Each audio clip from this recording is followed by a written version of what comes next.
আসসালামু আলাইকুম my YouTube family. I hope আল্লাহর অশেষ রহমতে আপনারা সবাই ভালো আছেন। আলহামদুলিল্লাহ আমরাও মোটামুটি ভালো আছি। আজকে ডাক্তার দেখানোর জন্য বাড়ি থেকে বের হয়ে আসলাম স্টেশনে।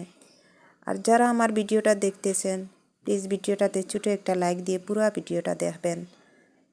আর এখন স্টেশনে এসে দেখি লোকজনও নাই, স্টেশনও বন্ধ। কী ব্যাপার, ট্রেনের টাইম তো হয়ে গেল। ভাবছিলাম ডেমো ট্রেনটায় যাব, তো ট্রেনটা আসতেছে না। মোবাইলে ট্র্যাক করে দেখি ট্রেনটা নাকি আজকে একটু লেট হবে। আর বসে বসে অপেক্ষা করতেছি, কি জানি যদি এসে যায় তাহলে ট্রেনে করে যাব। ট্রেন একটার পর একটা যাচ্ছে, আমরা যেটা করে যাব ওটা আর আসতেছে না।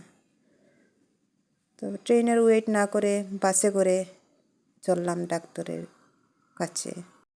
বাড়ি থেকে অনেক দূরে এসে গেছি, ওটা হচ্ছে ইলামবাজারের পুলিশ স্টেশন।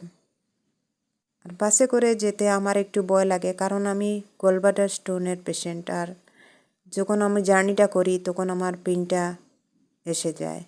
তো এর জন্য আমি যে কোনো জায়গায় যেতে হলে আমি ট্রেনে করে যাই।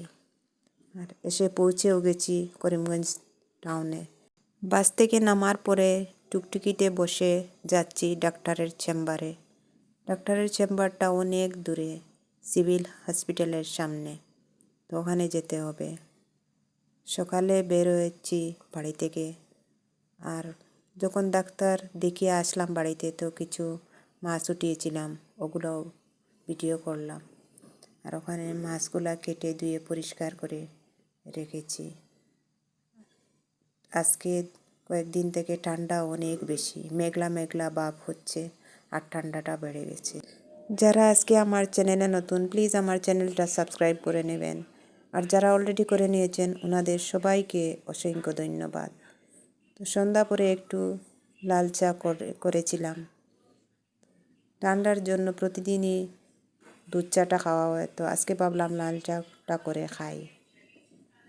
তো মশলা দিয়ে লাল চাটা করে খেলাম, আর চাটাও খুব ভালো হয়েছিল। তো আমরা দুজনেই চা খাই সন্ধ্যা পরে, আর বাচ্চারা তো আর খায় না।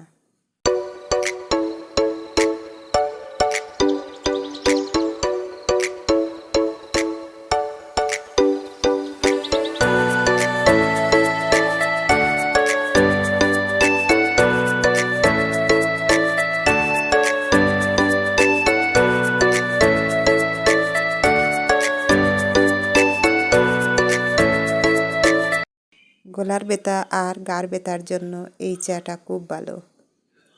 আজকের জন্য এতটুকু, দেখা হবে পরের ব্লগে। আল্লাহ হাফিজ।